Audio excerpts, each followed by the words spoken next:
Deixa eu ver. Vamos.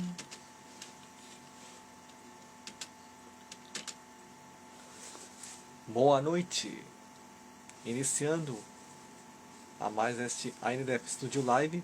Lewis Chester. Boa noite. E é claro, o convidado da vez, o tracker Gilson da Cunha, está aqui, vai ser convocado, teleportado visualmente e audiovisualmente para falarmos sobre a série original do Jornada das Estrelas, o Star Trek. Vamos lá, convocando o Gilson.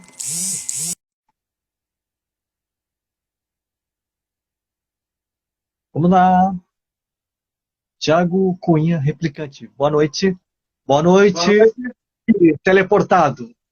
Devidamente teleportado. Peraí. Alto e claro no teu caso. E o meu áudio, como é que Loud tá? and clear. Oi? Beleza. Tá me ouvindo? Tô te ouvindo perfeitamente. Batboy, boa noite, que foi convidado de ontem. Também tá assistindo. Brian Cartuz, olha, tem gente em peso assistindo. Ó, beleza. Isso aí. Eu até liguei aqui o monitor para consultas, para tirar algumas dúvidas também, né? Então é Tá isso. me ouvindo bem? Tô. Então tá. Devidamente paramentado, né? Pois é. Isso. Esse aqui é do reboot, que tá em prata ao invés de ouro, né? Né? Porque Uhum. na época eu queria encontrar exatamente o original, só que o patch, os patches, aqueles que são em fio dourado, metalizado, eles são mais difíceis de encontrar que os pins. Então, sei lá. Ah, certo. Então tá. Então, vamos começar falando sobre o Star Trek original, né? Que antes era chamado sempre de Jornada das Estrelas. Sim. E conta pra gente, qual foi o teu primeiro, sem trocadilhos, primeiro contato com o seriado? Eu acho que eu já falei disso aqui numa outra live, mas eu dou uma mini reprisezinha. Meu Aham. primeiro contato com o seriado foi com, acho que idade de 6 anos, na praia, numa televisão analógica, em preto e branco, um bom brilho para melhorar a imagem, já que era litoral, foi no período de verão, na praia, e as repetidoras, na época, elas eram consideravelmente piores do que hoje, e o sinal chegava lá bem fraquinho. Então eu vi pedaços do que seria aquele episódio The Savage Curtain. Eu não sei como é que é a tradução do título do episódio em português. É aquele episódio em que o Kirk e o Spock vão para a superfície de um planeta lá e uma criatura resolve testar o que é superior, o bem ou o mal. E colocam o Kirk e o Spock junto com o Surak e com o Abraham Lincoln, ou pelo menos com as versões desses personagens históricos, né? E geradas a partir da mente do Spock e do Kirk, contra um bando de caras maléficos, né? Um deles é o Kahless, que seria o cara que fundou a primeira dinastia Klingon, né? E o outro seria um militar lá, causador da Terceira Guerra Mundial. Ah, E mais umas outras criaturas lá, menos votadas também, então, que participam desse conflito. Então, esse teria sido o meu primeiro episódio. Eu me lembro. e qual era a emissora que era exibido? Na época era Tupi. Ah, A Tupi é daquele período lá, entre os anos em que os oceanos engoliram a Atlântida e o aparecimento dos filhos de Árias. Mas essa é boa. deve ter sido 1970, 71, alguma coisa assim. Eu devia ter entre 5 e 6 anos. Então, o que eu acho curioso, então, nessa época já, deve ser aquela dublagem perdida da AIC São Paulo, né? Aí ser São Paulo, se não falha a memória, o Kirk era dublado pelo aquele ator de novelas lá, o Denis Carvalho. Denis Carvalho, exatamente. O Kirk era o Denis Carvalho. Em alguns episódios, se não falha a memória também, o Spock era dublado pelo mesmo dublador um dos dubladores do Professor Robinson, do Perdido no Ah, Espaço. Um deles. Acho que ele deve ter tido dois, se não falha a memória. Não por posso causa que garantir. o principal lá era o Borges de Barros, que fazia o Ó Céus. Acho que sim, acho que sim. Fazia, né, o Dr. Smith. Dr. Smith. Não, Ah, não. Dr. Smith não. Não ah, era o Dr. bom. Smith. Isso eu posso te garantir. Ah, Ah, esquece. É. o timbre de voz era bem diferente. Ah, sei. Ah, tá, o professor Robinson John, é. Isso, Ah, Dr. tá. Robinson. Dr. Robinson. Um dos que fazia o Robinson. Acho que houve mais de um que fez o John Robinson, para a memória. Aham. E foi amor Então à tá. primeira vista, né? Eu vi a Enterprise, naquele fundo cheio de chuviscos e dupla imagem fantasma, e foi amor à primeira vista. Mesmo daquele jeito. Ah, bah, pois é. No meu caso, foi bem mais tarde. Eu acho que eu devo ter falado que meu contato com o Jornada nas Estrelas foi através dos filmes, assim, que indiretamente eu vi, tipo A Ira de Khan. Só que o seriado mesmo foi Adão Ávila, Boa Noite, Boa Adão noite. Tex. Assim, o seriado mesmo foi quando, na época, lá por 91, a Rede Manchete inventou o tal bloco Sessão Espacial. Só que na Espacial, época, durante a semana, segunda a é sexta, de tarde.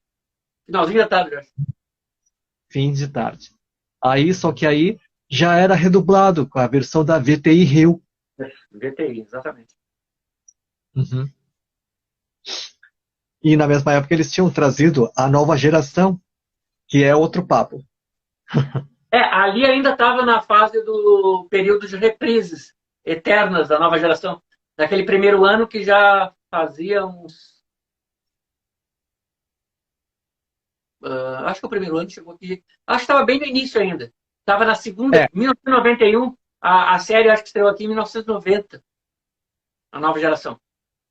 hum, E ficou na eu lembro. primeira temporada até 1995, 96, eu acho. Talvez um pouco mais do que isso.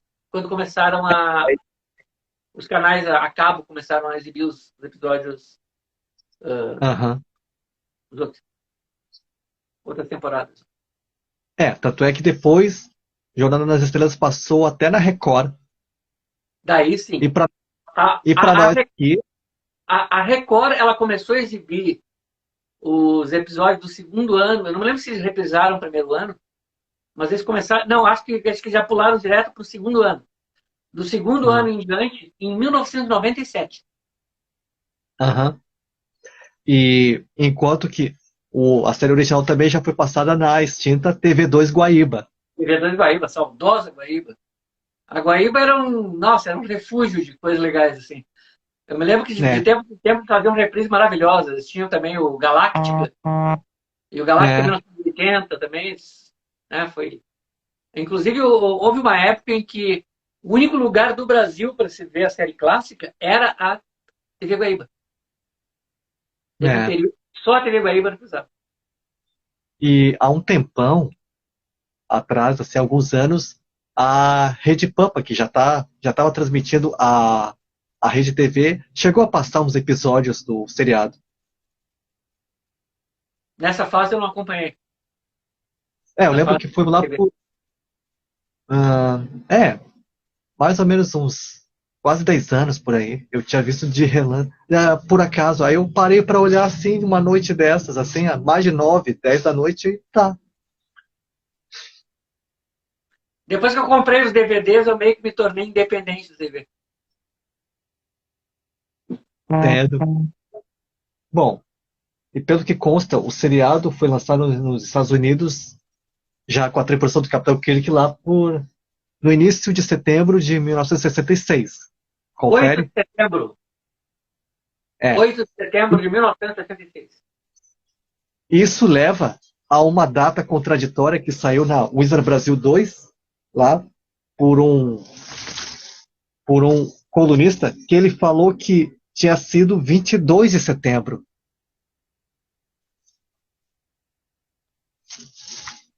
E isso que esse artigo saiu quando o seriado fez 30 anos, né? Foi em 96. Sim. Eu tenho que procurar, a revista está numa pilha. É, mas os sites ficam falando que foi realmente no início do mês. É. Talvez tenha alguma coisa a ver com a ordem que os episódios foram produzidos. E parece que ao longo da transmissão, alguns episódios que foram produzidos antes foram exibidos depois. Parece que houve uma troca de ordem. Pode ter sido algo assim nesse sentido. Mas, por Uhum. exemplo, eu acho que o piloto em si foi exibido em 8 de setembro, e no dia 22 daí, talvez tenha começado o primeiro episódio seguindo uma série regular. Assim. Não saberia dizer isso. Não saberia dizer se na semana seguinte, a 8 de setembro, já teve. Pode ter sido um hiato, né? Porque assim, É, o primeiro episódio a ser exibido foi até meio confuso, que teve o piloto, que eu acredito que foi o primeiro a ser exibido, onde nenhum homem jamais esteve. É aquele lá do daquele amigo do Kirk lá, o Gary. Não me lembro o nome agora. Gary Mitchell. Gary Mitchell, isso, Gary Mitchell. Né? Que é o mesmo astro do 2001. Quer dizer, um dos dois, né?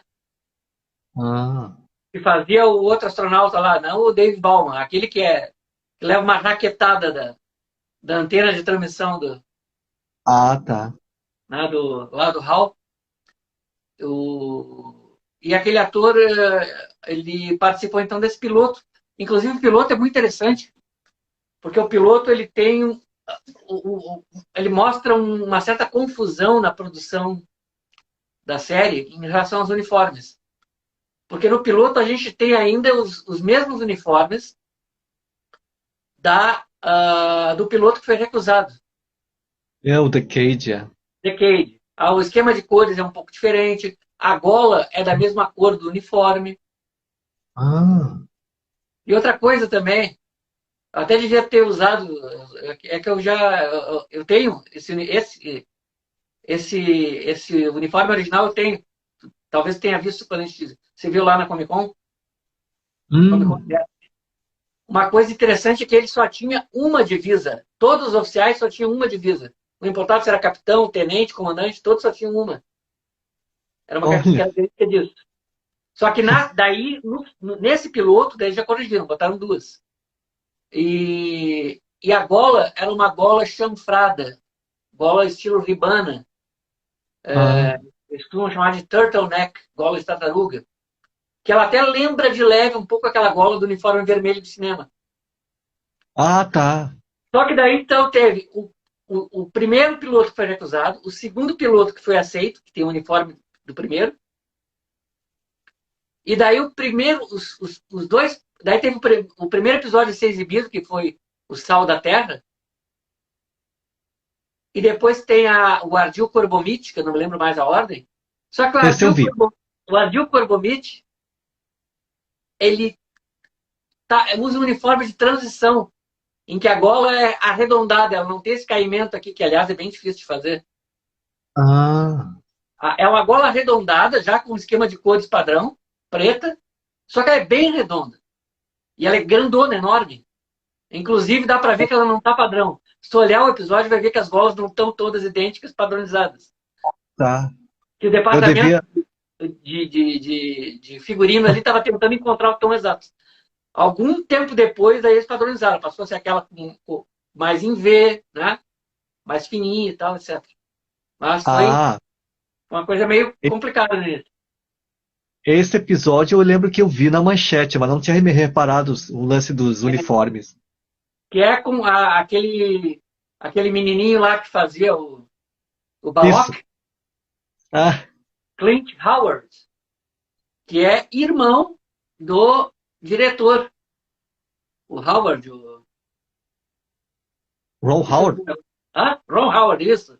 Irmão do Ron Ah, Howard, e que fazia aquela série do Ben, o Urso Amigo, daquele menininho, filho de um guarda florestal, que se torna amigo de um urso. esse eu não lembro. Já é bem na idade do Alok, quando ele é bem crescido. Pois é. Ah, hum, pois é. Ah, vamos ver aqui. Ah, criado por Gene Roddenberry, é claro. A duração, por volta de. Não parecia, na época, assim, por volta de 50 minutos, que hoje em dia é a duração de um episódio, tipo, de uma série de streaming, né? Sim, sim. Ou acima disso. Tinha algumas variações na duração dos episódios, mas era em torno de 45 a 50, É, tá certo. com os descontos. Tirando intervalos. Isso.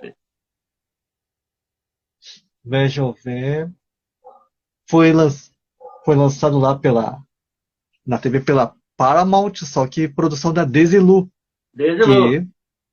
Uhum, a dupla Desi Arnaz e do, bom, Lucille Ball. Lucille Ball. Isso, a Lucille. é a comediante, que também era fã de ficção científica. Exatamente. E pois é, não fosse a batalha dela contra os executivos lá de TV, não teria Aham, acontecido nada. A mulher foi é, extraordinária. Ela eu tem, até tem. já abordei sobre isso naquele vídeo que eu fiz anos atrás para Mutação sobre o Star Trek original. Falei sobre esses fatos e a gente vai falar sobre outros fatos importantes também sobre ele, que aconteceram lá na TV americana. Que até o lance interessante é que esse seriado, mesmo sendo ficção científica, e ele pega aqueles. É uma sociedade do século 23, né? 23. Que faz a exploração espacial e já tem a Federação dos Planetas Unidos, que eles fazem pesquisas, fazem essas explorações, e mesmo sendo uma nave exploratória, que é a Enterprise NC. C1701. Uhum, ela também tem um arsenal bélico, Sim. claro. E tem aquele famoso lema, né? Que é contado no início de cada episódio, começa sempre com o espaço, a fronteira final. Uhum. Essas são as viagens da nave estelar. É, e ainda mais, e abordava essas questões sociopolíticas para a época que estava. Os Estados Unidos naquela época já tinha uma, né? Eles usavam isso como uma crítica social, política, e a tripulação da Enterprise sempre foi multietnias. Sim, multiétnica, multicultural, coisa toda e tal. É, Aham,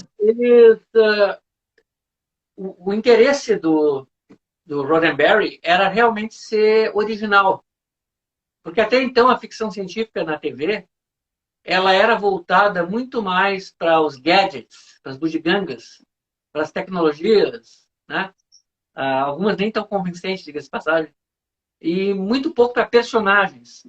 Então ele queria pegar interesse humano. Inclusive ele pegou muito da experiência dele com questões dramáticas, como ele fez uma série chamada The Lieutenant, alguns anos antes, e nessa aham, série ele recrutou, de certo modo, gente que queria trabalhar com ele em Star Trek, em Jornada nas Estrelas. Como o Nimoy, por exemplo, como a própria Nichelle Nichols, né? aham. Então era uma série sobre o cotidiano dos militares em época de guerra, ou tendo que lidar com situações de guerra e tal. e tinha tons dramáticos e às vezes tons Aham. polêmicos também. Então ele queria, o interesse dele era pegar coisas de interesse humano. Ele queria pegar, ele queria representar, não vou dizer a vida como ela é, porque soa muito Nelson Rodrigues, Ah, mas é. ele queria representar gente o mais próximo de gente real. Não importava se o sangue fosse vermelho ou verde, né? Mas gente, ia falar de pessoas com problemas, com existências reais, né? Mesmo que esses problemas estivessem localizados, sei lá, num futuro onde a maior parte das nossas questões básicas já foi, digamos, ultrapassada, né? Num futuro sem Aham. racismo, num futuro praticamente sem crime, né? Quase todos os vícios abolidos. Claro que ainda tem Bom, algumas questões, ainda existe aquela coisa da maldade inerente, né? À condição humana. Mas, assim, muitas coisas que a gente pode atribuir a, não vou dizer questões de época, vou dizer, digamos assim, mazelas da civilização, ele uhum. queria eliminar. Isso, às vezes, tornava muito difícil para os autores trabalhar, porque a essência da boa dramaturgia é o conflito. Isso. E se não tem conflito, fica meio difícil, né? Então, ele meio que tentava colocar, de repente, alguns dos piores traços da humanidade contemporânea em outras Ah, espécies, para servir de contraponto. legal. Eu Ou, tava vendo aqui. às vezes não era nenhuma questão, por exemplo, de heróis contra vilões. Às vezes era por exemplo, aquele episódio Arena, famosíssimo. Arena que foi a adaptação de um conto de um outro autor. Agora, eu acho que é o mesmo autor do episódio, não estou lembrado agora. Vou ficar te devendo hoje. Estou meio cansado, Não meio. foi não foi o Richard Matheson? Não, Arena. Ah, eu não me lembro se foi o Richard Matheson. Pode até ter sido. Arena. Ah, é que eu vi aqui antes, já que falou desse seriado da Lieutenant, foi de 63, o Leonardo Nimoy participou do seriado. Participou. E o Walter Koenig também. Bem, Ah, antes de ser o Chekhov. isso. E o Arena é um episódio muito legal, porque no fim das contas ele não está lidando com aquela questão batida, os bonzinhos contra os mauzões. Aham. Ele está lidando com uma questão de vida e morte, mas que não está, ela está sendo imposta tanto ao Kirk quanto ao outro capitão lá, o Gorn, aquela criatura reptiliana lá, emborrachada lá. Ah, tá. Né? O Arena, não lembro o nome do autor aí, se puder buscar aí, mas eu me lembro que o conto original que deu o Arena era sobre um duelo entre um humano e uma outra criatura que não era reptiliano. Era uma, Ah, sim. era uma esfera voadora com tentáculos com garras nas pontas. Eu li sobre isso. Pois é. Ia ser muito bizarro. E difícil de É, fazer também. ia ser trash também, porque até aquele troço pendurado, assim, a gente vê o cordão. Ia ser muito difícil. Esse conto, se não falha a memória, eu acho que ele foi premiado também. Acho que ele ganhou o prêmio Hugo. Achei, só um instantinho, eu achei. O autor desse episódio, o Arena, né? É o Gene Elcom. Não, não, o autor do conto original. Desculpa. Mas deixa eu ver. A história é Frederick Brown. Mas o Frederick Brown, roteiro, exatamente. Frederick mas o Brown, roteiro, a sim, história o foi Gene Elton, adaptada. sim. O Frederick Brown, ele é um dos autores de ouro da geração, daquela mesma geração do Asimov, do Clarke, sabe? Ah, Do Hyman. E o Frederick Brown, algumas das histórias dele envolviam um humor meio macabro, às vezes. E ah, ele é daquela geração lá dos anos 30, 40 que fez, digamos assim, que chutou o balde, que ajudou a tornar um gênero popular na literatura, né? aham. Então, Deixa esse eu conto ver. do Paulo Memória foi premiado também. Um dos melhores contos do ano, na época. Ah. E o que é interessante é que, assim, a questão que está sendo discutida ali, se não falha a memória, os Metrons encontram tanto a nave do Kirk quanto a nave lá dos Gorn e pegam o capitão humano e o capitão Gorn e teletransportam eles para o planeta lá e obrigam eles a lutar até a morte. Quem sobreviver tem a sua população poupada e quem Hum, morrer tem a sua população destruída. Só que no final o Kirk meio que subverte o jogo. Ele diz, não, ele diz que ele se recusa a matar o outro para o divertimento dos caras lá e tal. E daí eles param e pensam, olha, vocês nos surpreenderam, vocês têm que ter algum futuro, afinal de contas. Então ele resolve poupar as duas tripulações em algo que aham. pode ser visto como um gesto de boa vontade, né? Que era a temática principal né? Que era aquela coisa da evolução, de tu tentar ter boa vontade com o outro, com o diferente. Isso para mim foi um dos melhores episódios nesse sentido. Né? Claro que o episódio tem muitas coisas legais, tem aquela história deles tentando improvisar armas com os materiais do planeta e tal, etc. Ah, Né? foi. Ele fazendo a pólvora lá com carvão, enxofre, né? É bem divertido aquilo. Claro, do ponto de vista Ah, geológico, meio questionável tu encontrar tantos minerais que normalmente não são encontrados juntos na mesma camada e aflorando. Mas quem da garante mesma, quem garante que os Metrons não botaram ali para eles, né? Quem garante? Mas eu achei é, legal.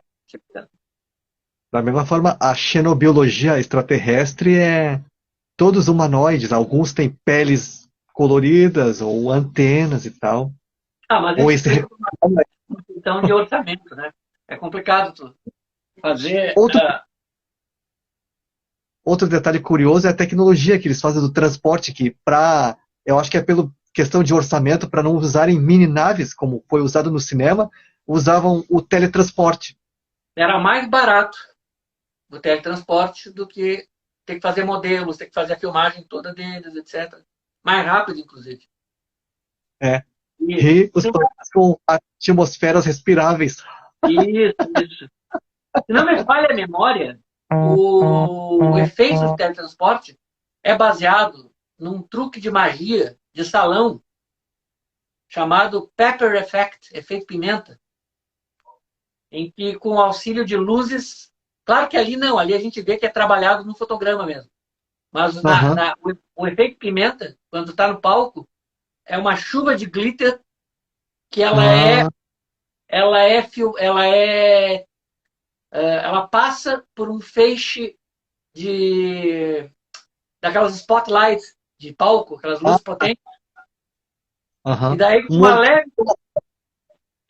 uma leve escurecida, quando as luzes voltam, não tem mais ninguém no palco, né? Então Isso. dá uma escurecida, cai né? E depois os caras largam a luz, daí enquanto tá dando aquela chuva de glitter e meio que moldando o contorno, quando a luz normal é restabelecida, já dava tempo do mágico ter se mandado do palco. Era um, eu gostaria de ver um dia desse, um truque desse ao vivo. Deve ser bem Pois caro, é. a quantidade de glitter deve ser burral. Isso me fez lembrar só aqueles efeitos de espelhos, tipo a Monga, Mulher Gorila. Monga, mulher gorila, pois é. Não, esse eu acho que esse era um pouquinho mais sofisticado que a Monga. A Monga. Pois é. Quer que me lembrasse agora, a Monga. Pois é, eu ia trazer uns colecionáveis aqui, mas eu tô tão devagar que eu acabei não trazendo o phaser e o tricorder clássico. Eu tenho um Ah, phaser no tricorder clássico. Mas hoje foi uma semana meio pesadinha, eu tô tão devagar que eu não cheguei a me. Então eu trouxe o modelinho Eagle Moss aqui da Poderosa, aqui. ah, aham. Esse é o modelinho da Eagle Moss, finada Eagle Moss, e a empresa fechou agora há pouco, né? Lamentavelmente, depois de alguns anos de serviços prestados à comunidade treca. Uma pena. Deixa eu ver aqui. Foi engraçado que na tripulação, ah, existe, cada um tem o próprio posto e na tabela que eu estou lendo aqui, a maioria é chamada de tenente, tipo o Spock, ele era o primeiro oficial de ciências, Sim. mas a patente dele é tenente comandante, que vira Tenente comandante comandante. depois.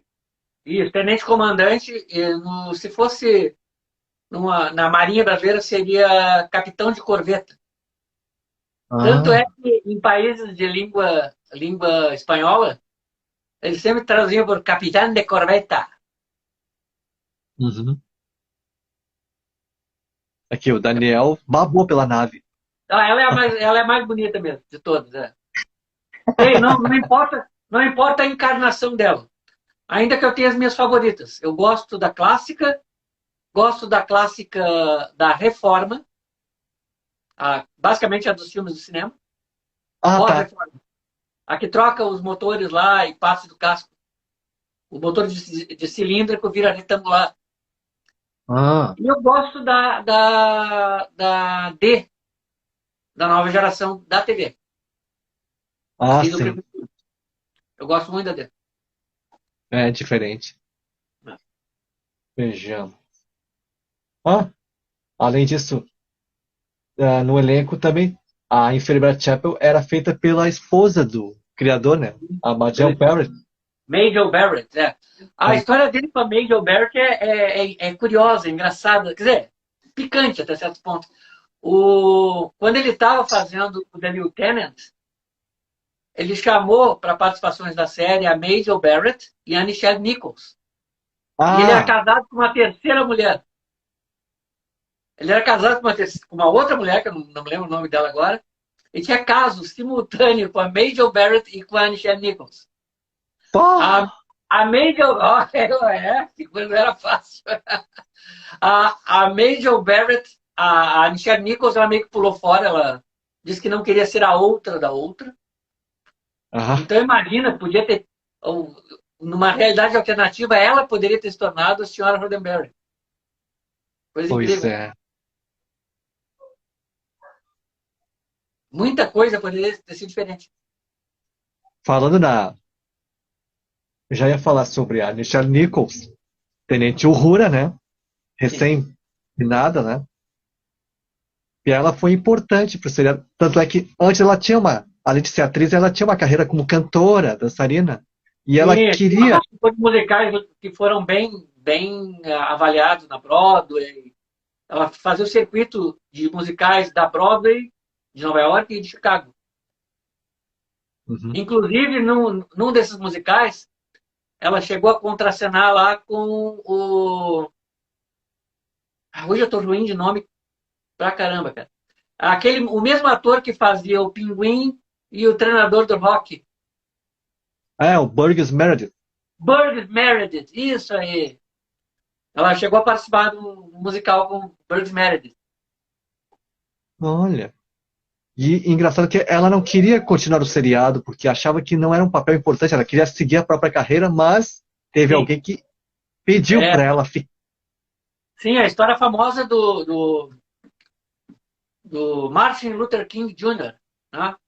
Que ele chegou para ela e que ele dizia que era fã e tal, e ela dizia que estava a fim de sair, e ele disse, não, isso é importante, porque é a primeira vez que estão vendo, né, uma afro-americana numa posição, né, de destaque e tal, tu é uma oficial, né, ó, responsável por toda a divisão de comunicações e tal, né, Isso. nave, um futuro mais otimista, um futuro de liberdade, de igualdade, de fraternidade, mesmo, né, um futuro em que a sociedade evoluiu a ponto das mazelas, dos vícios da civilização, ou pelo menos a maior parte deles ter sido deixada no passado, né?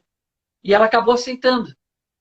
E isso aí teve reflexo também sobre outras pessoas. Por exemplo, é famosa aquela história da Whoopi Goldberg, né? Whoopi Isso, Goldberg, isso.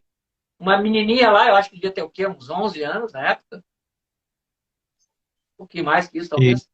E ela chega e diz: mãe, corre aqui, mãe. Tem uma mulher negra na TV e ela não é empregada, mãe. Vem cá, vem cá, vem cá. Ela não é, É. ela não é faxineira, não está fazendo nenhum trabalho considerado, né, na época, pelo menos, considerado um trabalho menor, servil, sei lá. E, Isso, é como se fosse papel de escravo, essas coisas aí. isso, exatamente, papel de escravo e tal. E isso aí acabou fazendo ela pensar, puxa, eu quero fazer algo assim também, né? E fez. Uhum.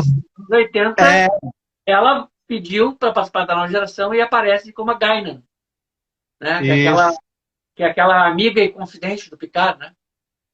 isso. Então teve. E inclusive ela participou, né? Algum tempo depois ela participou, nos anos 70, dos programas de recrutamento da NASA. Desafiou a Hum. NASA a ser, digamos assim, mais diversa. Mas no bom sentido, né? Não no sentido como a gente vê hoje, algumas empresas que usam a diversidade como um marketing, mas que estão um pouco se lixando para É. realmente para a importância disso. Então, graças às campanhas dela, começaram a entrar os primeiros não anglo-saxões na Uhum. NASA. Começaram a entrar afro-americanos, hispano-americanos, asiático-americanos, etc. E outras origens que acabaram contribuindo também com o programa espacial. Aí, Mauro, beleza? Boa O Mauro é noite. tracker. O Mauro é tracker raiz. Old school tracker. Né? Eu me lembro que teve outra emissora que reprisou Jornada nas Estrelas, que foi a Band, que passava A de manhã lá Band, por a Band 97. ela pegou 1980, 81, 82 por aí. Acho que É, mas 81, 82, talvez. Eu acho que até 83. 1980, se não falha a memória, eles ainda estavam exibindo Espaço 1999. ah, Mas 81, 82, a Band investiu em reprises porque ela sabia que era popular. Sempre, a série sempre tinha um apelo forte entre os fãs. ah, Inclusive,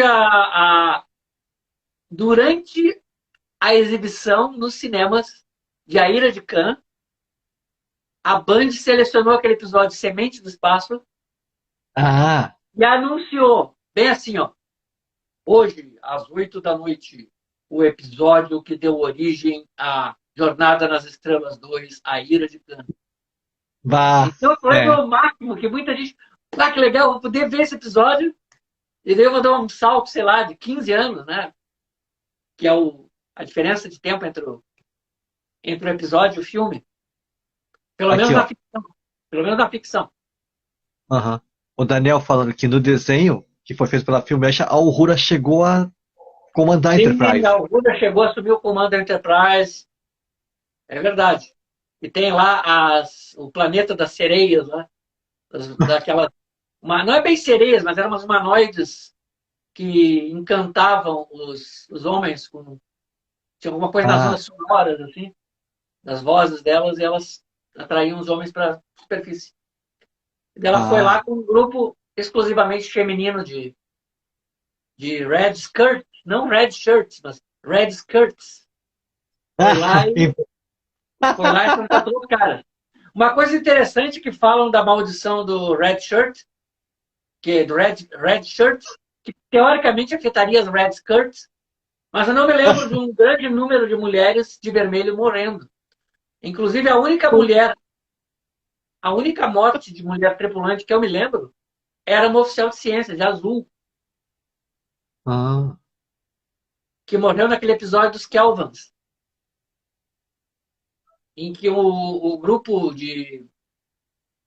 o, de, o grupo avançado que desceu no planeta lá, com exceção do Kirk e de alguns poucos, eles foram todos reduzidos a estruturas geométricas.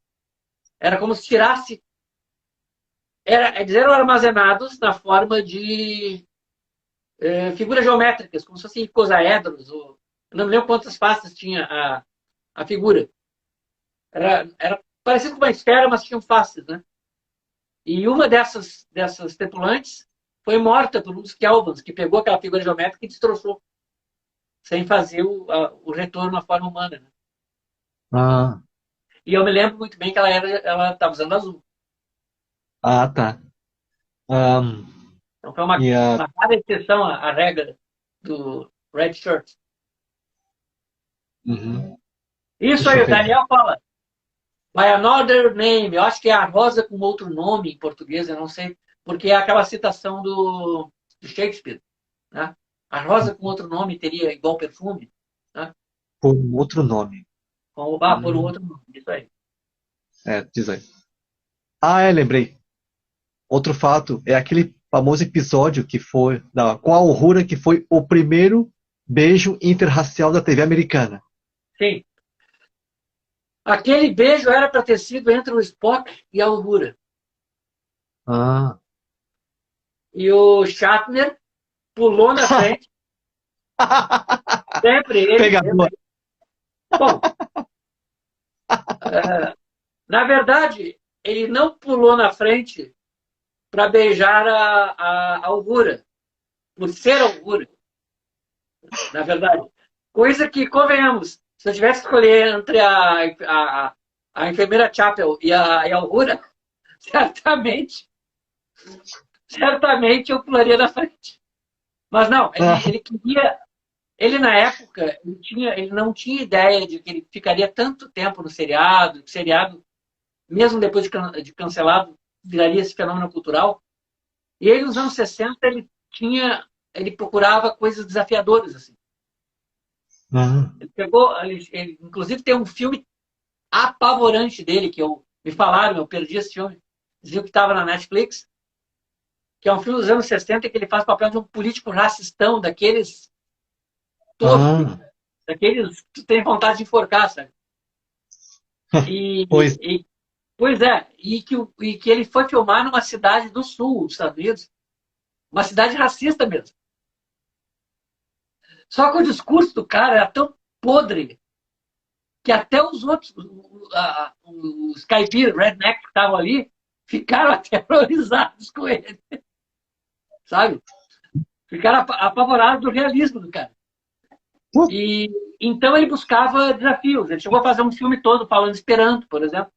E ele pensou, puxa, se vai ter um primeiro beijo entre um homem branco e uma mulher negra, mesmo que seja um beijo forçado, porque eles estavam sendo forçados lá por aqueles alienígenas lá, os enteados de Platão, né? ah, Ele pensou, se vai ter um beijo assim, peraí, eu quero deixar minha marca. Só que o detalhe é que esse não foi o primeiro beijo interracial na história da TV americana. Esse é um mito muito legal que contam, mas não ah, foi. O primeiro beijo foi com o Shatner também, e uma atriz, se não me falha a memória, de origem vietnamita, alguns anos ah. antes. Eu acho que era Ah, de origem acho que era de origem vietnamita ou chinesa, não me lembro agora, mas foi o primeiro beijo oficialmente interracial. tá. É. E daí ele pulou na frente e destrambelhou tudo. Quer dizer, não sei como é que teria sido, não sei como é que teria sido, de qualquer modo, teve aquele impacto social, teve lá os estados mais racistas do sul dos Estados Unidos lá, cortando ou a cena ou o episódio todo, né? Mas era o que ele Aham, queria, porque polêmica, de um modo ou de outro, sempre vende, né? Polêmica dá uma agitada nas coisas. aham. E é Bom, engraçado, porque no Brasil, que é um país altamente miscigenado, esse episódio que não passou aqui, ninguém deu a menor bola. Acredito eu, pelo menos. Eu nunca vi alguém falar de uma comoção nacional envolvendo é. isso. Já que o Brasil independente de ter, evidentemente o Brasil tem esses problemas e tal, mas independente de ter, não é aquela coisa do racismo organizado, pensado, aquela coisa mais perversa mesmo, né? Aham, E eu acho que, agora, para eles lá nos Estados Unidos, eu acho que foi realmente um marco. Um marco. E para o Shatner também foi um marco, porque ele queria colocar coisas na época mais. impactantes, né, no currículo dele. Pois é. Enquanto tu falava aqui sobre esse caso, eu também tinha separado aqui outra Wiz.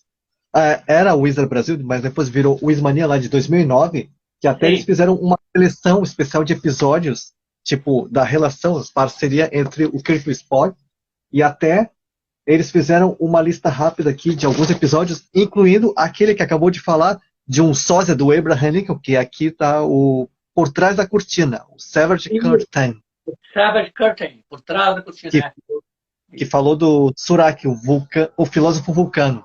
Isso. E também tem aqui, ó, aquele famoso episódio duplo, a coleção que aparece o ex-capitão, né? O pai. Esse episódio é engraçado porque ele dá origem a memes, né? Tem um grupo que eu tô, um grupo estrangeiro do Facebook, um grupo americano de Star Trek, que mostra no The Menagerie, que seria o episódio remontado. Acho que é a Ah, Selvagem, não me lembro se era a Selvagem. Tem aquele episódio em duas partes. É a coleção? ah. Como? O episódio em duas partes. É que teve o episódio piloto, que não foi exibido, e É, partes dele foram inseridas depois no episódio de duas partes. isso, eu vi na manchete. Isso. Que aí o pessoal brinca. Personagens de Star Trek assistindo Star Trek. Uhum. Porque eles estavam Ah, olhando os acontecimentos passados 13 anos antes, lá, naquele planeta lá, né? Onde ah, o pai que foi capturado. Talos 4. Talos 4. Exatamente. O mundo para o qual a visitação daquele mundo era proibida e quem quebrasse isso seria a única sentença de morte em toda a Frota Estelar. O único regulamento que se violado produziria sentença de morte. Isso depois a gente Ah, fica sabendo o porquê disso. Né? aham. Me diz uma coisa. Considera aquele episódio que até a Sci-Fi News falou que não gosta tanto, que achou um absurdo aquele episódio, O Cérebro de Spock? O Cérebro Spock, ele é considerado o pior episódio da série clássica. Eu não sei, eu acho assim, mesmo sendo uma pilhéria pura, porque o final daquele episódio, eles deram a entender que aquele episódio estava sendo feito lá com uma série de restrições orçamentárias já, e que eles estavam com pouco tempo, então eles meio que seguiram a lógica de empurrar com a barriga. Inclusive tentaram dar um final cômico. Inclusive lembra muito o estilo Disney de produzir episódios hoje em dia, o estilo o estilo Paramount de produzir episódios, pelo menos com Discovery e outras coisas. Que é, não, vamos fazer qualquer coisa aí, levezinha, bobinha, né? E assim que o Spock se recupera, ele começa a tagarelar de um jeito inconsequente e termina com aqueles episódios não fazendo caras e bocas, assim, que nem aquele. Nos anos 60 e 70 tinha a síndrome da risada. Todo episódio, não importasse se fosse uma série dramática ou não, tinha que terminar com uma As risada claques. forçada. Forçada, não, forçada. Ah, E, ah, e, não, entendi. e eles Todo meio que mundo que nem. apuraram que era isso aí. Mas olhando em retrospecto, eu acho que outras séries fizeram pior com mais recursos do que eles. Uhum. O Daniel aqui diz que ele, para ele, o pior é o Enteado de Platão, que a gente acabou de falar. Para mim, o pior episódio, dá para ver que é o episódio que mais houve economia de orçamento, é aquele episódio do Lazarus. Daniel, é o nome daquele episódio do Lazarus mesmo? Em que tinha o Ah, Lazarus bom e o Lazarus mal. Só que a gente nunca ficava sabendo quem era quem. Eles faziam não umas era o, transições. Oi? não é o espelho que tinha o Spock de cavanhaque? Não era esse. Não, o Ah, tá. espelho, fator alternativo. Aí, o Daniel é a nossa memory alpha. É o fator alternativo, ou fator alternado. The alternate factor. Em que eles Ah, chegam tá. lá num planeta que está lá, o sobrevivente de uma catástrofe, e que ele está lidando com o duplo dele de um outro universo, e que eles estão toda hora trocando de universo para universo. Nossa, E que isso pode causar uma instabilidade cósmica. E no final, o cara decide que o único jeito dele salvar o universo é ele se prender eternamente com o seu outro eu numa interface entre os universos, em que eles vão ficar lutando entre si nossa. eternamente. O John Barrymore, tem certeza, Daniel?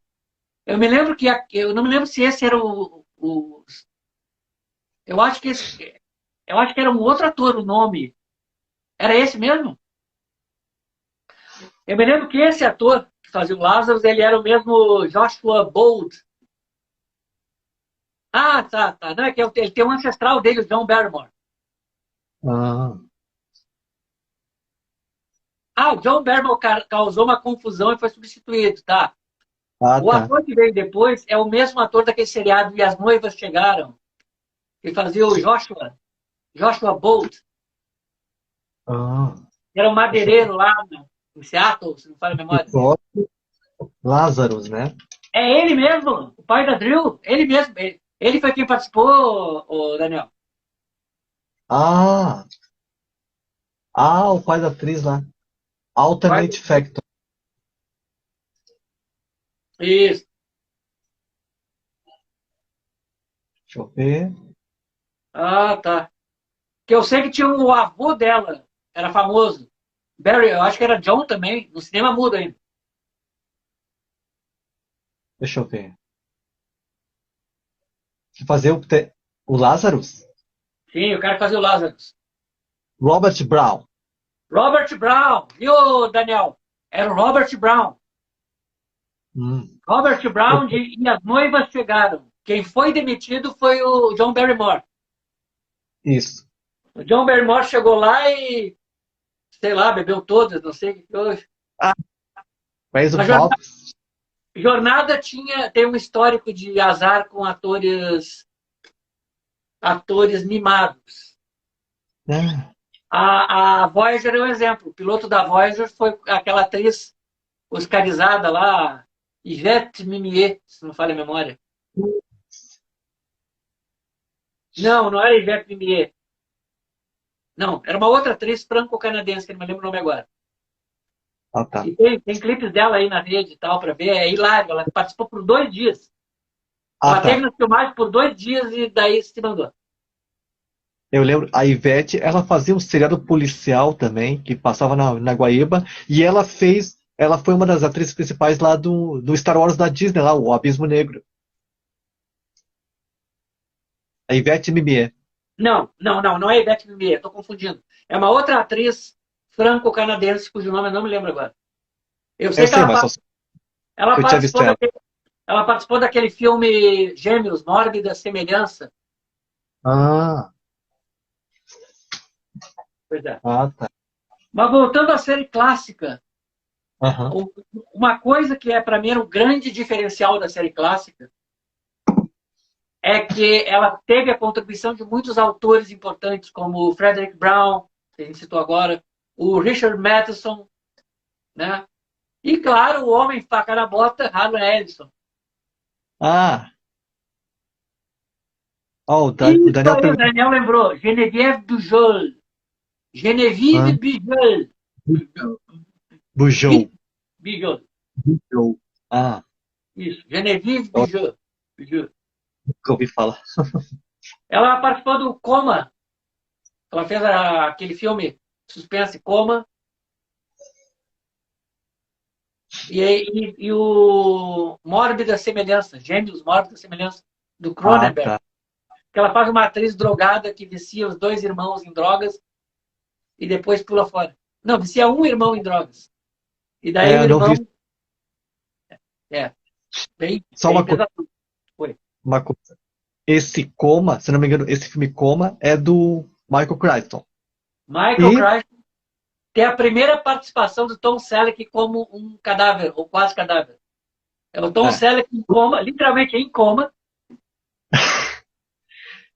eu lembro, braço eu, caído, assim, tá suspenso, não, né? é, eu acho que esse filme aí, eu vi a capa do VHS numa antiga locadora que tinha a Alvorada, que era Terceiro Milênio, e tinha o VHS do The Cage, que aqui foi chamado de Como Tudo Começou, Como quando, isso, na época, os filmes da Universal da Paramount eram distribuídos pela SIC Video.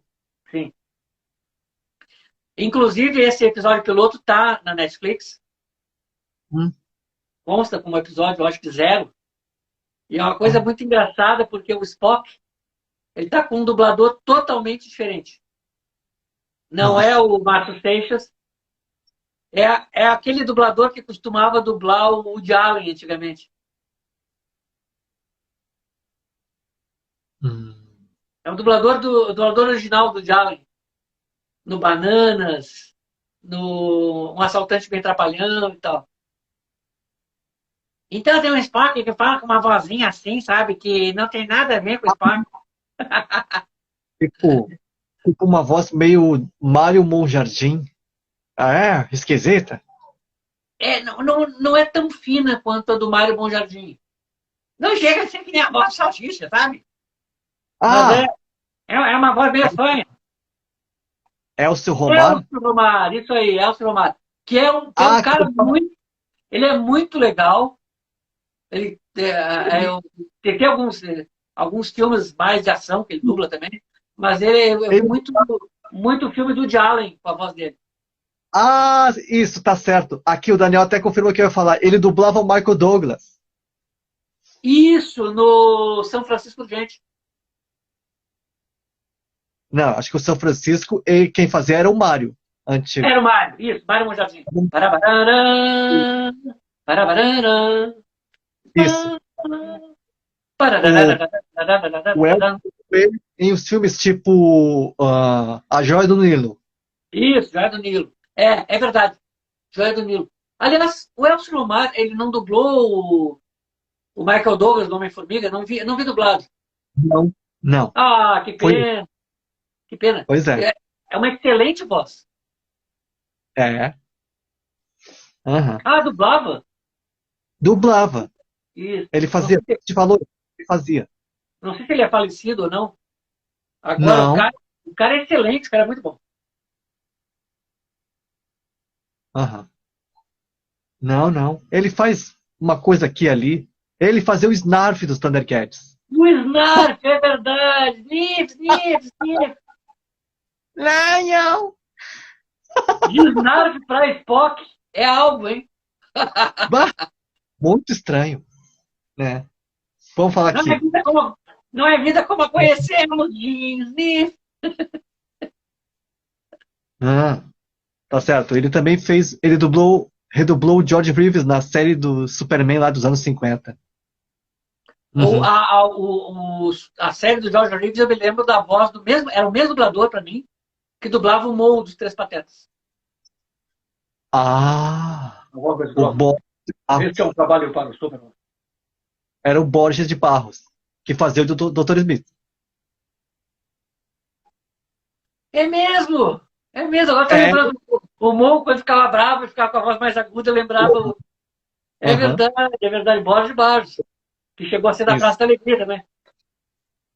Aham. Viu mendigo na casa da Praça da Alegria.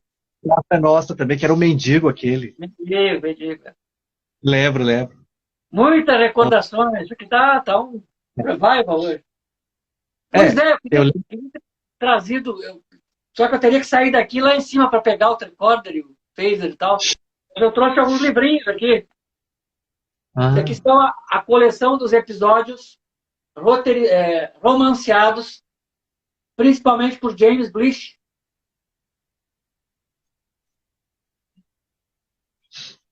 olha. que tem uma descrição da produção do David Gerrold.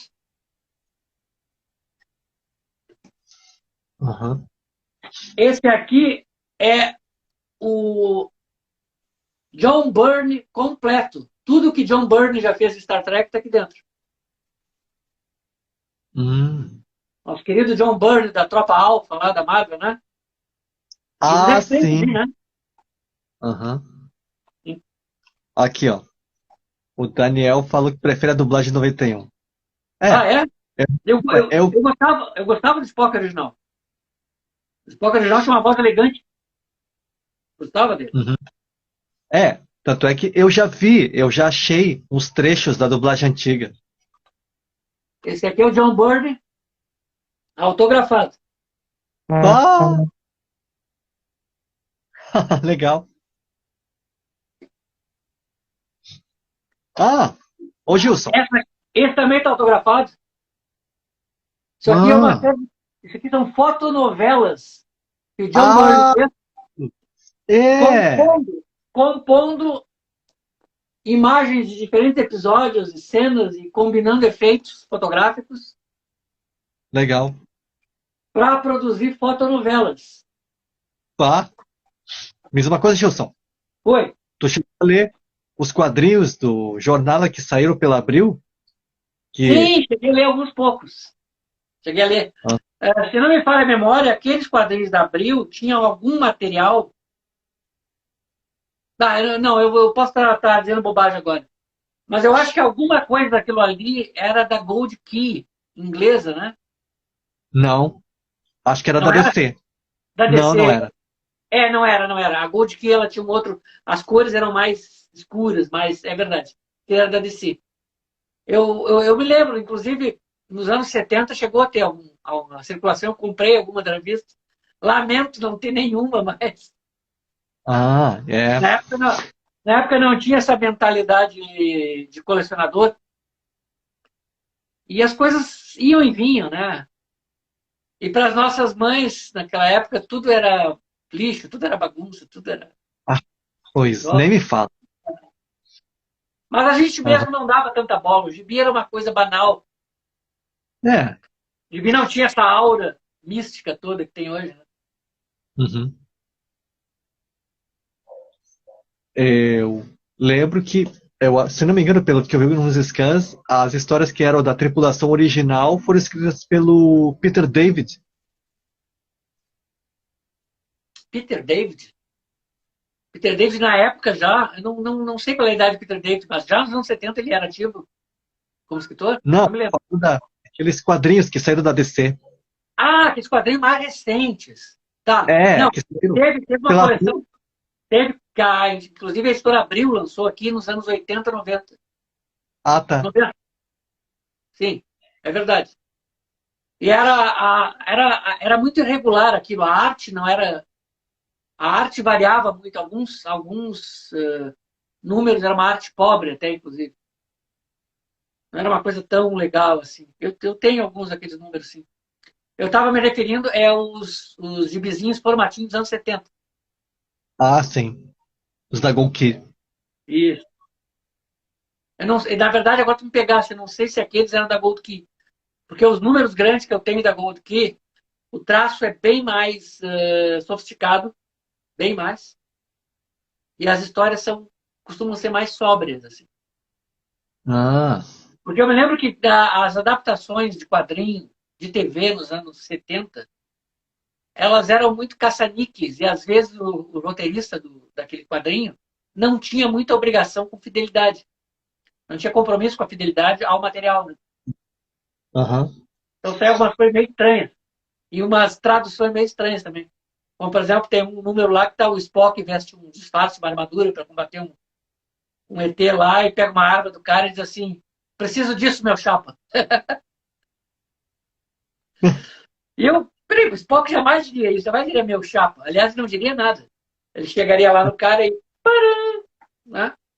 É, E pegaria a arma do Knockout. cara. Né? Mesma coisa. Em qual episódio foi que apareceram os Klingons? Primeiro episódio com os Klingons. Olha, eu sou da época em que era exibido sem ordem. Nos anos 70 não tinha ordem de exibição. Tanto é que Bah! exibia um episódio já falando de algo que tinha acontecido, tu pensa, mas como eu não vi isso? E depois que o exibiu, então não tinha ordem. Mas eu Aham. desconfio que o primeiro episódio com Klingons, eu acho que foi o Missão de Misericórdia, o Errand of Mercy, se não me Hum. falha a memória. Aham. Ah. Acredito que tenha sido esse. Com Klingons eu me lembro do Errand, Missão de Misericórdia, Day of the Dove. Day of the Dove foi o que inovou para aparecer a primeira fêmea Klingon. Ah. E os problemas aos pingos, né?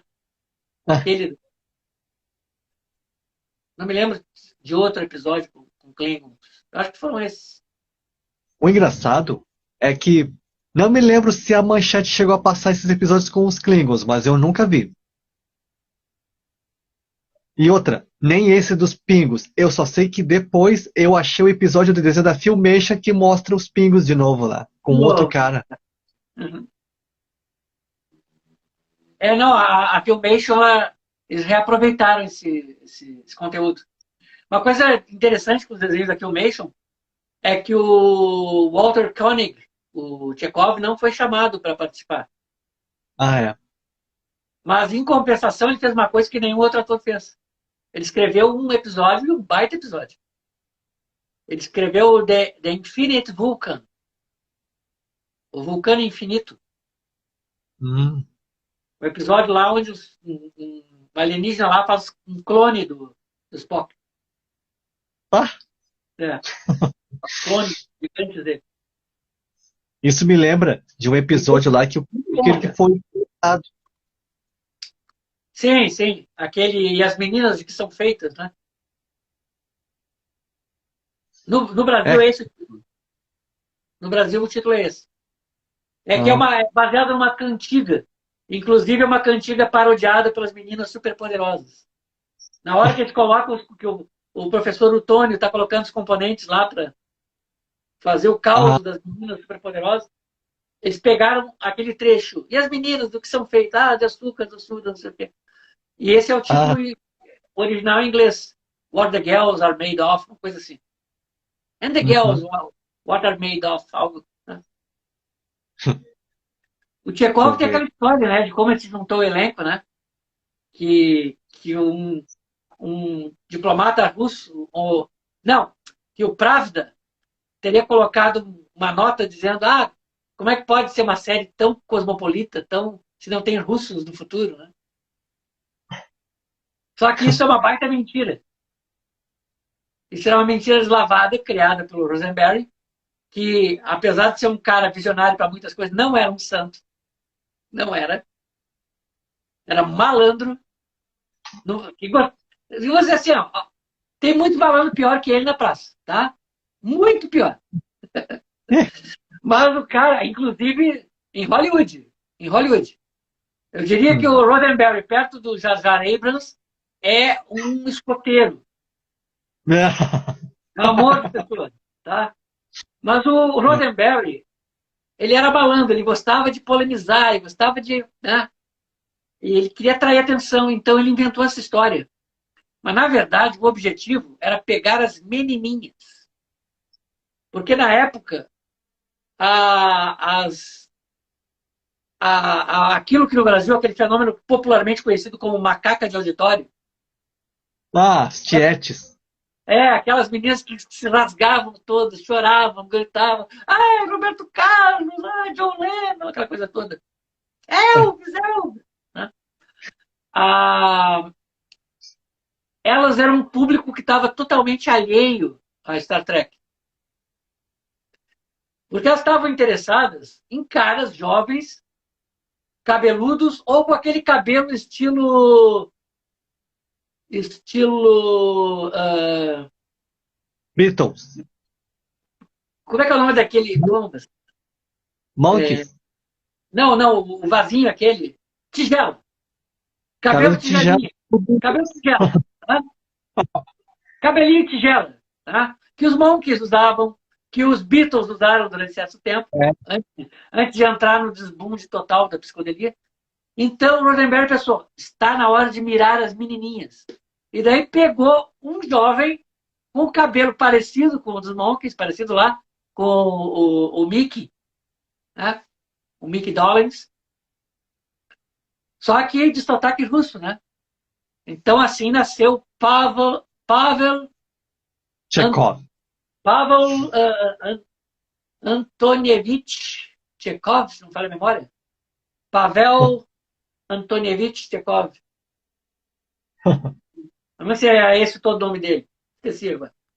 Daí surgiu o Chekhov e o Chekhov passou a integrar, então, a partir da segunda temporada. E aí que está um dos erros mais extraordinários de continuidade, que é a Ira de Khan. Isso. Da Ira Pavel de Khan, Andreevich. Andreevich, Pavel Andreevich. Pavel Andreevich Chekhov. Говорить по-русски. Да. O seu Pavel, ele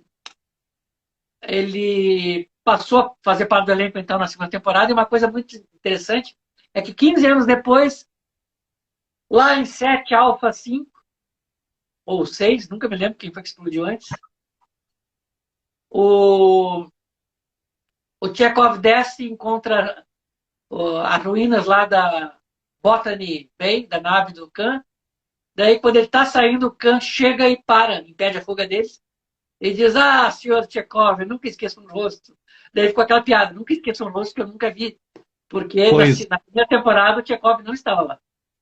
a Aí o pessoal estreia do diz, não, Chekhov. ele estava lá, só que ele não era da ponte ainda. Ele estava estagiando, ele estava lá em outra, da divisão de ciência, na divisão de engenharia lá, ele estava galgando o seu caminho até a ponte. Né? E Diz é uma isso aí, o coisa. Lamento por Adonis, estreia do Adoro. Chekhov. Antes O ou Daniel, depois? o Daniel é a nossa verdadeira memory alpha aqui. Eu estou com o telefone hoje, também não tem como estar procurando computador e coisa assim e tal. O meu Instagram no computador ele não tem tanto recurso. Lamento por Adonis. Lamento por Adonis, exatamente. Foi antes ou depois de aparecer o Khan? Eu não me lembro da ordem dos episódios agora. Vou ficar te devendo. Mas e daí, então, ele sempre que aparecia o Chekhov, arranjava uma menininha para interagir com ele também. Ah, Daí as moçoilas de penteados estratosféricos, que nos anos 60, né? uma E delas Oi? foi, deve, uma delas deve ter sido a Batgirl. A Batgirl, pois é, talvez. Não, essa aí era a Marta, uma dançarina Orion verde. Mas ela não Aham. era exatamente uma menininha, não pelos padrões da época, né? Apesar de ser linda e tal. Mas essa aí não interagiu com o Chekhov.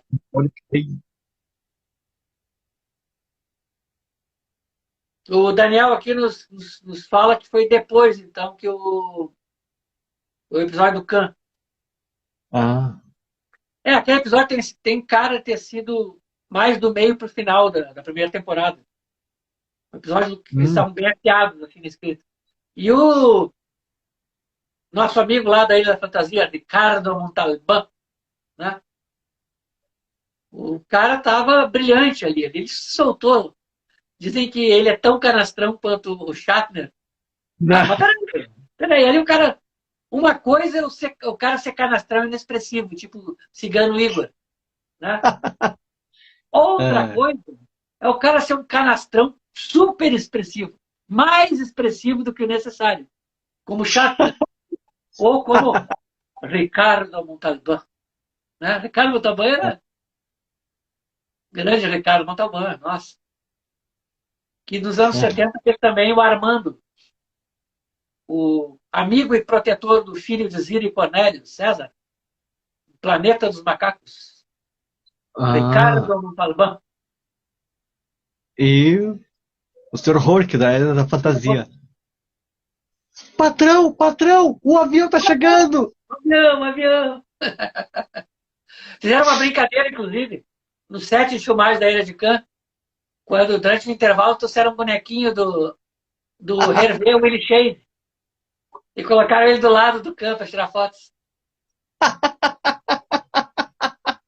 Ah, não!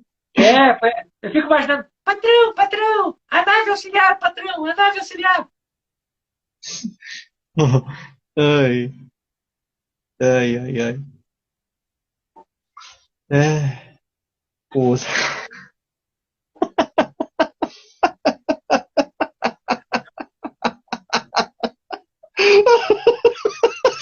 Ih, vou ter que interromper essa live aí.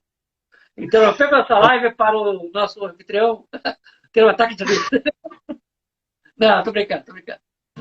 É. Faz parte. Ah, o Daniel falando que tem no livro do Shatner essa foto aí. Tem a Do. famosa, famosa. Periodicamente aparece um meme lá com o Sr. Rourke. Ah, tá. Ai. Tatu, set phasers and photon torpedoes, Tatu. Yes, boss! Ai, ai. Bom. Tatu, dobra para 4. Sim, patrão. Sacanagem. Coitado. Ai. Aqui diz: os Romulanos apareceram no episódio O Incidente Enterprise. Ah, foi no incidente? Não foi no. Não foi naquele episódio lá em que aparece o Mark Leonard? Tem certeza que eu acho que foi antes, hein? Deve ter sido, Porque porque eu. Não, é que eu vi não, a lista. Uma outra. eu Que tô tem achando ele. que foi antes, foi antes, foi antes, foi no naquele episódio, aquele episódio da guerra de submarino lá entre a Enterprise e aquela ave de rapina romulana, comandada Ah, lá, que ele tem aquela arma que destrói qualquer material conhecido pela frota. Lembra, Daniel? Kirk manobra Enterprise e acaba entrando em espaço Romulano, onde é prontamente capturado. A seguir, Não, ele foge a morte nas mãos do Spock e se infiltra na nave Romulana, nesse não, episódio. não. Esse episódio tem uma coisa, eu lembro bem desse episódio, não foi nesse aí. Não Ah, foi, tá. não foi porque esse episódio, inclusive no Brasil, ele foi um dos 2 ou 3 episódios que ou não foi exibido, ou foi exibido assim uma única vez. Tem Ah, uns dois tá. ou três episódios, principalmente da segunda e da terceira temporada. O equilíbrio do terror, exatamente, foi a primeira vez que eles apareceram. Eles nunca Ah, tinham aparecido antes. E esse episódio ele salienta que ninguém sabia como se parecia um Romulano. Ninguém sabia. O equilíbrio do terror. Inclusive, o primeiro Romulano que aparece é interpretado pelo Mark Leonard, que fazia o pai de Spock. tá. Que foi que ficou uma coisa bem engraçada. Assim. Antes, Nesse aí sabe? eles falam que durante a Guerra Romulana, um século antes, as negociações de paz foram todas feitas por rádio, por telecomunicação, só áudio. Hum. E eles Ah, tá. nunca viram um Romulano tete a tete. Nunca. E nesse Hum. equilíbrio terror, uma ave de rapina romulana, uma ave de guerra, melhor dizendo, rapina são as gringos, É, ela, ela entra em espaço da federação para testar as defesas da federação e daí o Kirk vai atrás. Só que daí ele descobre que eles têm uma arma que destrói qualquer coisa. E que a única defesa eram manobras evasivas. hum. E os escudos não aguentavam e tal, etc. Inclusive, eles encontram restos de uma outra nave da Federação que foi destruída pela mesma arma. E daí, uma hora que eles estão se comunicando com a ave de guerra, aparece lá o. No primeiro momento, todos os romulanos usavam elmos, né? Então não dá para ver as orelhas. Quando um deles, que era o comandante, aparece sem o elmo, causa o maior climão na ponte, porque o Spock está ali, com as suas orelhas, né? E daí tem um tripulante mais nervosinho que começa a achar que o Spock é um espião romulano. Começa a Ah, insinuar, né? E daí o Kirk dá nos dedos dele, diz que, que não vai aceitar o seu fanatismo aqui na ponte, meio que suspende o cara da ponte, uma coisa assim, né? Fazendo uma uhum. alegoria com o racismo, né? Ah, só porque É, eles... E daí o Spock diz, não, provavelmente eles têm a ver com a minha... Eles têm a ver com a minha espécie também e tal. Só que isso nunca foi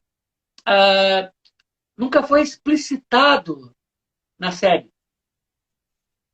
Isso se tornou, digamos, se tornou uma referência corrente, mas coube aos livros, sempre os livros, né, com aqueles universos expandidos, dá uma explicação para isso. Então a explicação é que os romulanos, na verdade, são descendentes dos vulcanos que se recusaram a seguir a filosofia de Sura mais de 1000 anos antes, acho que 2000 anos antes. ah, Acho que em torno de uns 2000 anos atrás, mais ou menos da época do Império Romano aqui na Terra, houve uma guerra nuclear em Vulcano, e depois da guerra, a civilização se reconstruiu em cima da filosofia do Surak, né? Do pacifismo, do controle das emoções, da lógica e tal. Só que um grupo de separatistas se recusou a viver sob esse regime e deixou Vulcano em naves multigeração. Naves que não tinham dobra, mas que iam se deslocando ao longo dos séculos ou milênios, até encontrar o mundo conhecido como Romulus. E lá se hum, estabeleceu, criando uma cultura derivada. E é por isso que tem aquele episódio da nova geração, que é o Unificação, que sugeriria um encontro de novo dos vulcanos e dos romulanos para se estabelecer como uma única espécie. Aliás, o separatista tinha um nome, eu não consigo lembrar do nome dele agora. E uma coisa interessante, que na época da Guerra Romulana, os romulanos não teriam capacidade de dobra. E foi por isso que eles foram dizimados. Na ah, Batalha de Aqueron. Inclusive, a Batalha de Aqueron, se não me falha a memória, ela é citada nesse episódio Equilíbrio do Balanço do Terror, ou Equilíbrio do Terror. A Batalha de Aqueron é o cotovelo, é a dor de cotovelo romulana. Só que daí oh, eles adquirem capacidade de dobra com os Klingons. ah, Os Klingons fazem aquele famoso acordo. Eles dão a dobra para os romulanos e os romulanos dão o dispositivo de camuflagem. olha aí. E começou aquela amizade, aquele namoro, que mais ou menos uns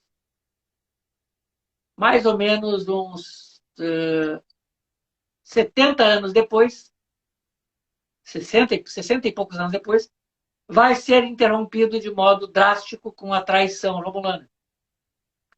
Quando os romulanos entendem que os Klingons já não são mais um aliado Bah, que coisa. lucrativo e resolvem partir para cima deles também, atacando postos avançados. É lá que eles matam, por exemplo, lá o pai do Worf, Ah, naquela colônia que é destruída e tal. Mas isso é uma outra história. aham. Sim, o Daniel fala, na nova geração, os romulanos têm uma variação que é a testa marcada. Essa variação, ela aparece e desaparece, inclusive, em alguns episódios da nova geração. No único filme do cinema em que aparece um Romulano, é um Romulano clássico. E ao longo da nova geração e outras séries, essa testa, um supraorbitais mais, né, mais salientes, isso aí foi explicado finalmente em Star Trek Picard, que é uma série que eu não recomendo. Não é Star Trek de verdade. Mas pelo menos era uma explicação que sempre foi a explicação mais coerente, que seria uma variação étnica. tem um casal de romulanos nessa série. A mulher tem a testa, tem os supraorbitais mais humanoides, e o marido tem esses supraorbitais mais cheios. E ela diz: ah, você é um cabeçudo mesmo, só podia ser coisa de nortista. Você tem a, né? Digamos, eu estou falando norte de Rômulus, nortista de Rômulus, né? Você e sua Ah, cabeça dura de nortista. Então, segundo ela, em Rômulus, as populações do norte têm esse supraorbital mais pronunciado, e as populações dos outros pontos cardeais do planeta, né? Ou do sul, sei lá, teriam um supraorbital mais lisinho. entendi. Interessante. Então, ficou como uma variação étnica. E ao longo da série, eles foram incorporando variações étnicas também nos vulcanos. No Jornada 3 do cinema, a gente vê vulcanos com feições asiáticas. Na Voyager, Uhum. apareceram os vulcanos com tons de pele equivalentes aos africanos da Terra. Né? Então, eles Hum. começaram a colocar variações multiétnicas ali, dentro dos vulcanos. Ah, E dos Romulanos também. uhum.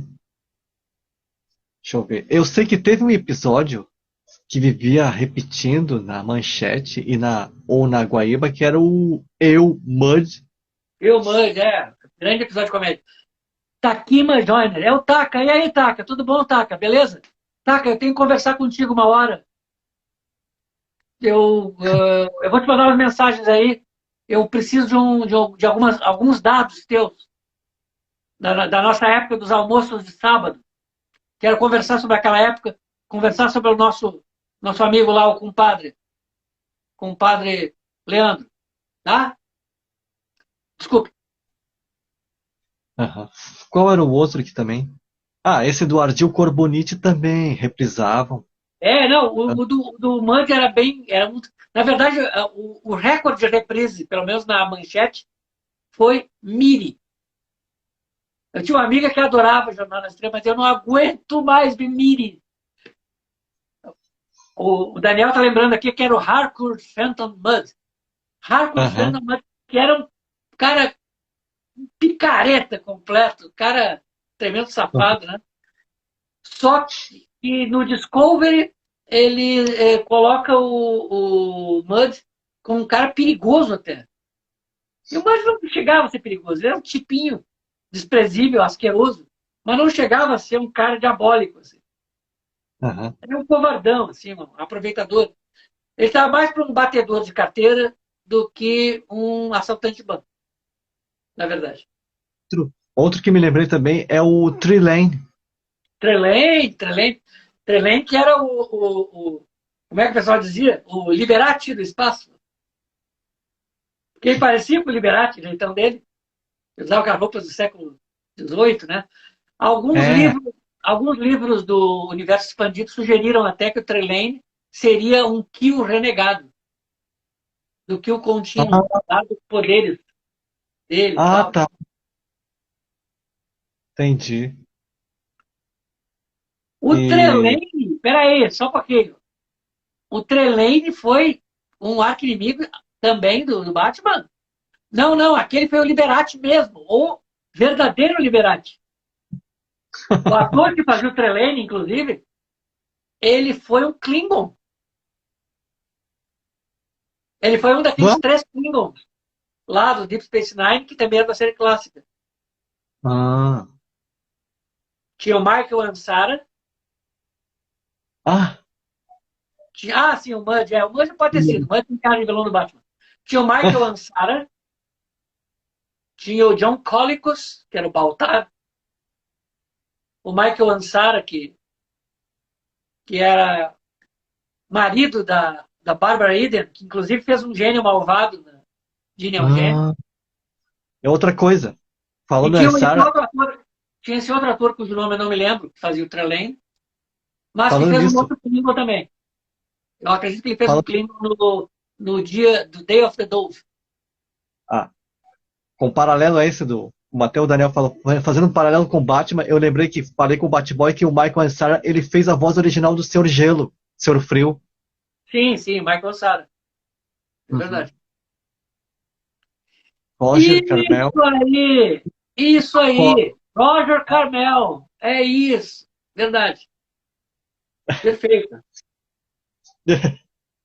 Que coisa. Roger Carmel. Cara, baita. Ele fez também aquele outro Klingon, daquele trio lá que tinha o Kor. Ah, me esqueci os outros dois. Só me lembro do nome do John Colicos. Era o Kor. Ah, Lembra aquele trio de Klingons lá que vira meio que padrinho do Worf, lá em Deep Space Nine? nunca vi. No Deep Space Nine, Klingons da série clássica aparecem com as testas já Ah, modernizadas. Sabe a explicação para entendi. isso? Conhece a explicação para isso? Nunca houve explicação para isso. E durante aquele episódio do Deep Space Nine, em que eles voltam no tempo para a estação cassete, a estação lá dos Pingos, tá o Worf na mesa com os amigos, né, do século 24, daí eles veem Klingons bem diferentes e dizem: isso aí não é Klingon. Explica pra gente, Worf. E o Worf usando uma bandana, né, para esconder a testa. Daí o Worf Ah, disse algo que nós não discutimos com forasteiros. Ponto. Daí a explicação surgiu, muita gente odiou a explicação, eu adorei, em Jornada nas Estrelas Enterprise, que é o prelúdio que se passa um século antes do hum, que. Onde é mostrado que os Klingons originalmente têm aquela testa que a gente conhece, toda enrugada, com variações, né, com formações aham. ósseas diferentes e tal. Só que eles tentaram se apropriar da tecnologia dos humanos aperfeiçoados, a mesma tecnologia que gerou o Khan, Ah, que era uma tecnologia que acabou sendo atribuída a um ancestral do Dr. Sung, criador do Data, e interpretado pelo Brent Spinner, que é o Data. Mesma coisa. ah, ah, E eles roubaram essa tecnologia e o que, é que aconteceu? Quando foram aplicar essa tecnologia nos Klingons, o efeito na genética Klingon foi humanizá-los. ah. E eles passaram a não ser mais conhecidos entre o seu povo como Klingons. Porque a partir disso se criou um vírus, e esse vírus começou a infectar todo mundo e a humanizar eles. Milhares, milhões deles. Uns poucos. Uma coisa muito interessante é que uns poucos Klingons permaneceram com as testas conhecidas. Hum. O que sugere que já no século 24, esses amigos do Worf, que eram aqueles Klingons de testa lisa da série clássica, já se curaram do vírus, já tiveram sua aparência original restaurada. Tá. Inclusive tem Até, um episódio. Oi? até o Daniel tinha mencionado lá atrás, quando a gente estava conversando sobre a diferença da testa dos Klingons, que tinham uns de Sim, testa lisa na sim. Enterprise. Isso. A verdade é que desde o início da série clássica, o Roddenberry queria esse tipo de maquiagem. Só que esse tipo de maquiagem era caro, era custoso, era lento. E o ritmo de produção que eles tinham não permitia É, isso. semanal. Eu sempre me perguntei por que eles nunca fizeram algo assim, já que, além da imaginação, existem algumas maquiagens extraordinárias para a época. E o Além da Hum, Imaginação é anterior à jornada. aham. Inclusive aquele episódio Para Servir o Homem, To Serve the Man, tem um alienígena lá que tinha um cabeção todo, né, alterado e tal, etc. Tem um outro episódio do Quinta Dimensão em que o Robert McCallum vira um humano lá que evolui rapidamente, fica com uma cabeça gigantesca de super gênio do Ah, mal, lá Doutor Silvana.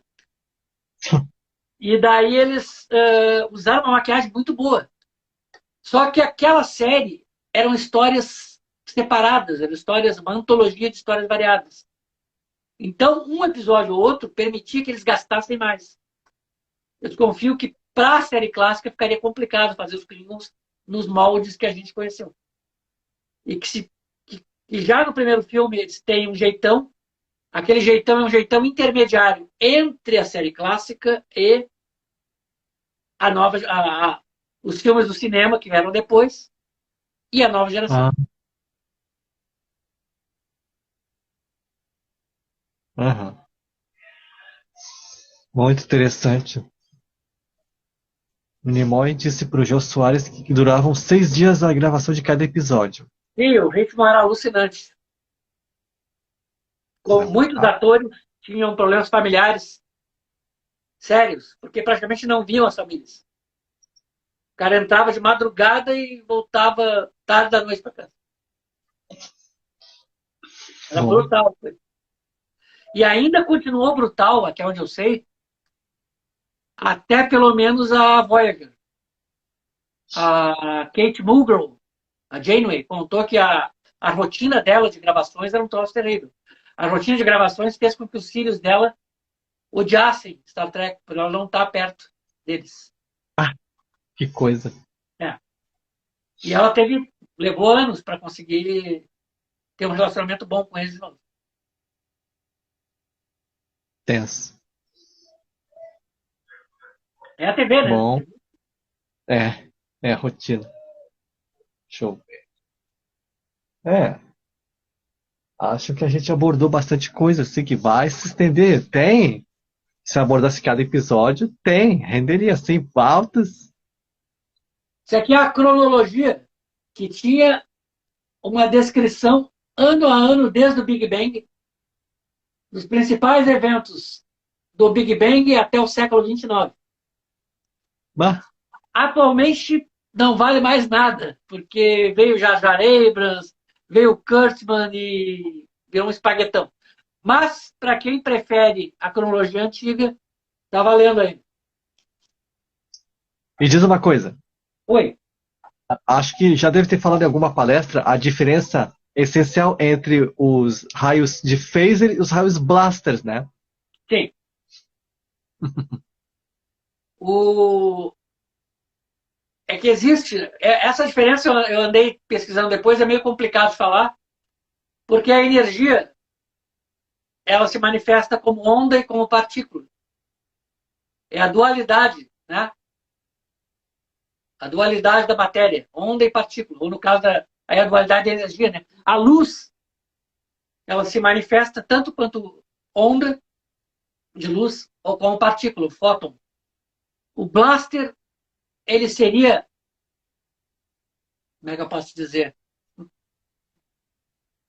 Eu não sou da turma de Star Wars, tá? Então, se tiver algum Jedi assistindo por aí, me corrija. Mas o blaster, pelo menos o desenho que ele causa, é de pontos isolados voando. Não é um feixe contínuo.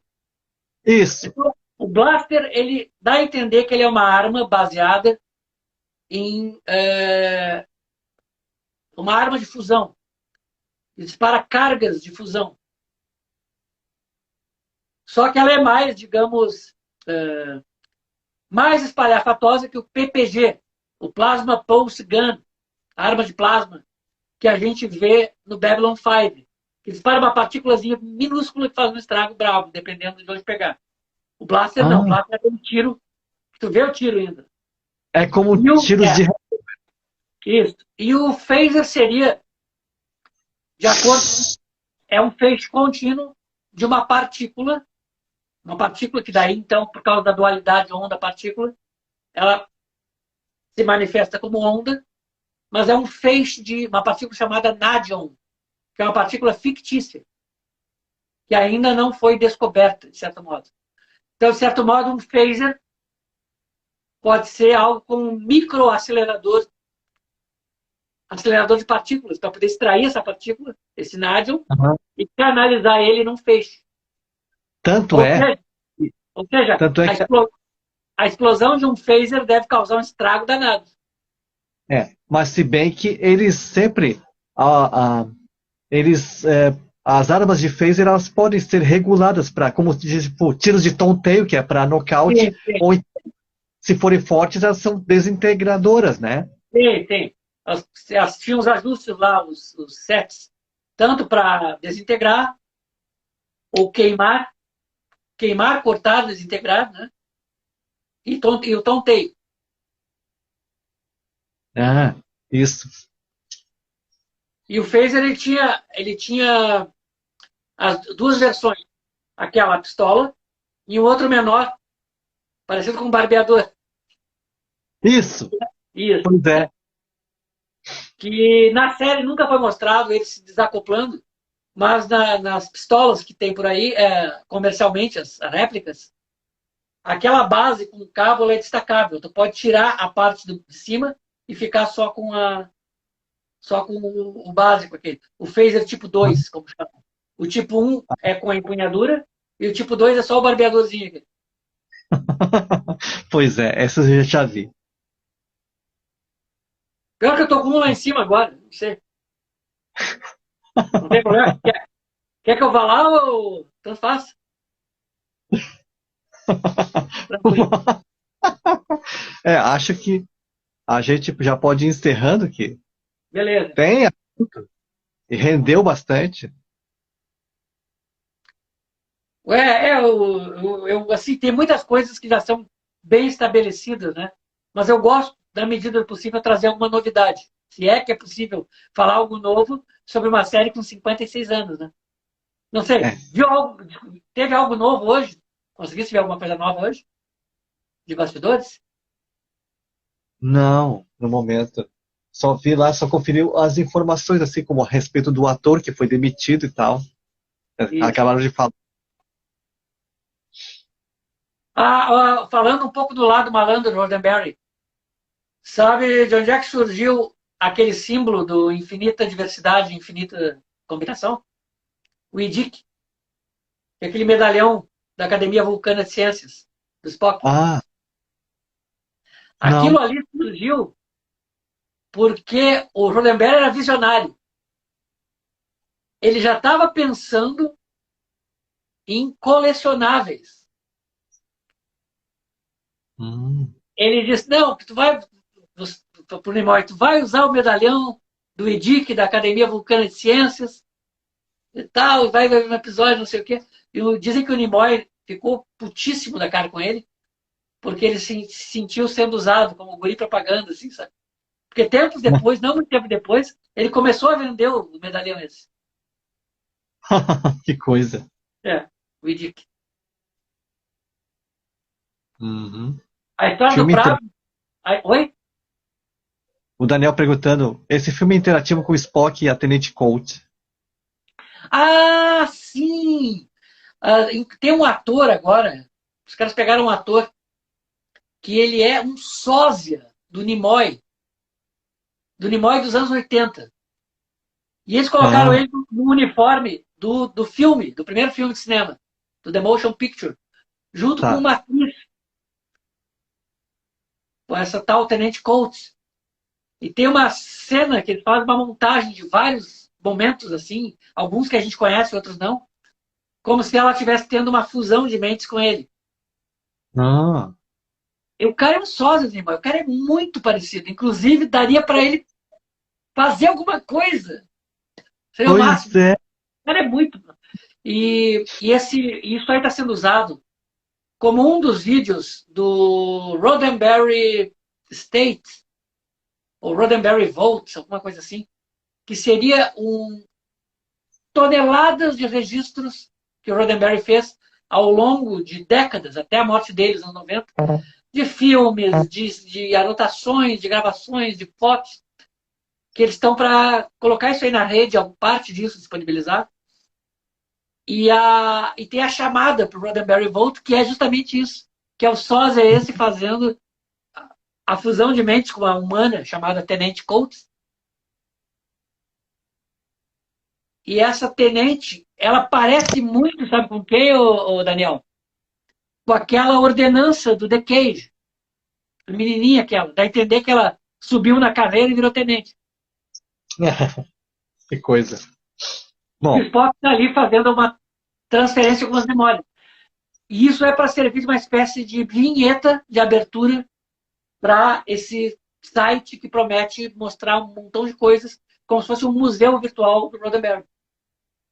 Surgiu essa hum, semana. Daniel tá antenado, Daniel. Foi essa semana isso aí. Ah, Tem que pouco coisa. disso, Cristiano. Ah, O Daniel então era tá. isso, né? O Daniel é treca raiz. Tenente Coach do Decade. Exatamente. A atriz que arranjaram é muito parecida também. O corte de cabelo, o formato do rosto. O formato do rosto dela é muito parecido. Eu olhei e pensei, eu conheço essa menina de algum lugar. Muito parecida. Eu não sei quem está mais parecido ali. Eu acho que o Nimoy ainda está um pouco mais parecido. Se tu olhar bem, bem, bem, por muito tempo, tu vai perceber que não é o Nimoy. Mas assim, se tu der Ah, uma olhada de relance, interessante. tem gente que pensa que o Zachary Quinto, o Spock do cinema, é idêntico ao Nimoy. É porque não viu esse ator. Esse ator, esse ator que aparece na, uh, na vinheta é extraordinário. Alguém tem que filmar alguma coisa com ele, além dessa vinheta. O Pois cara, é. o cara tem até a fleuma. Aquele olhar assim, meio distante, curioso, assim, tipo, fascinante. Assim. Isso. Não, não, mas ó, o cara captou a essência, sabe? E tem a vinheta, então, né? E a gente fica tentando imaginar o que é que ele está transferindo. É isso aí. É isso. Então tá. Foi muito legal, assim. Muito interessante o bate-papo. Pode aguardar outra convocação do teletransporte Beleza, então. para abordar, de repente, a nova geração ou algum outro filme que for fazer aniversário. O Daniel puxou a ficha do moço. Lawrence Selleck. Algum parentesco com Tom Selleck? Acho que. Pois é. Beleza. Então, para todo mundo que Tá bom, acompanhou, pessoal. valeu. Paz e vida longa. E quem perdeu ao vivo vai poder assistir na versão revertida, não espelhada, no canal ANDF Studio. Então tá. Até outra hora, na mesma galáxia e no mesmo planeta, é claro. Frequências de saudação desligadas. Ou fechadas. Certo. Boa noite, Boa noite. pessoal.